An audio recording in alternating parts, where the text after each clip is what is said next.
အားလုံးပဲမင်္ဂလာပါရှင်ဒီချက်ရဲ့နောက် Coach Nutrition YouTube Channel မှာကြိုဆိုလိုက်ပါတယ်ဒီချက်ကဒီနေ့ motivation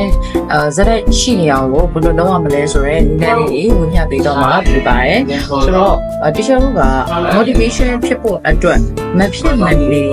ချမှတ်နေရတဲ့ခုရှိပါတယ်ဒါလည်းဆိုတော့ motivation ဖြစ်ဖို့အတွက်နံပါတ်1အနေနဲ့ကျွန်တော်တို့ကဘိုးချတော့ဖို့လိုပါတယ်ဆိုတော့ motivation ရှိတယ်ဘိုးရှိတယ်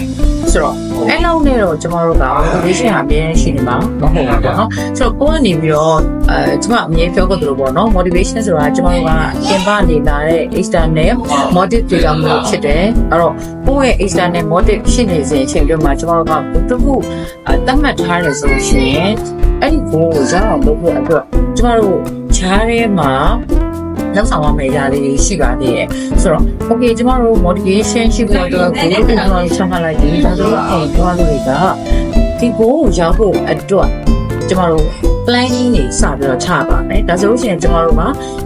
motivation ရှိပြီး goal ရှိပြီးဆိုရင်ဆက်လုပ်ရမယ့်ຢာတွေဒီ planning ဖြစ်ပါတယ်ဆိုတော့အဲ့ဒီ planning ချပြီးသွားတဲ့အခါကျလို့ရှိရင်ဒီ plan ကိုဘယ်လိုပေါင်းမြောက်အောင်လုပ်ရမလဲဆိုတော့ strategic နည်းပြပါတယ်လို့လာပါပြီဆိုတော့ကျမတို့က planning နဲ့ strategy ကိုပေါင်းစပ်လိုက်ပါဆိုတော့ပေါင်းစပ်လိုက်ပြီးတဲ့အခါကျလို့ရှိရင်ကျမတို့နောက်ထပ်တတိယတစ်ချက်အနေနဲ့ကကြတော့ကျမတို့ consistency ရှိပေါ့နော်တသက်မှတ်တဲ့စရိုက်လှုပ်ဆောင်တော့ဖို့လည်းအရေးကြီးပါတယ်ဆိုတော့ဒီ၃ချက်နဲ့ပြည့်စုံမှုဆိုလို့ရှိရင်တော့ကျမတို့က motivation ကနေ goal ကိုရောက်ဖို့အတွက်ပြည့်စုံပါပြီဖြစ်ပါတယ်ဆိုတော့ကြတော့ကျမတို့က motivation ကနေပြီးတော့ goal ကိုရောက်ဖို့အတွက်ဆိုလို့ရှိရင်ကျမတို့က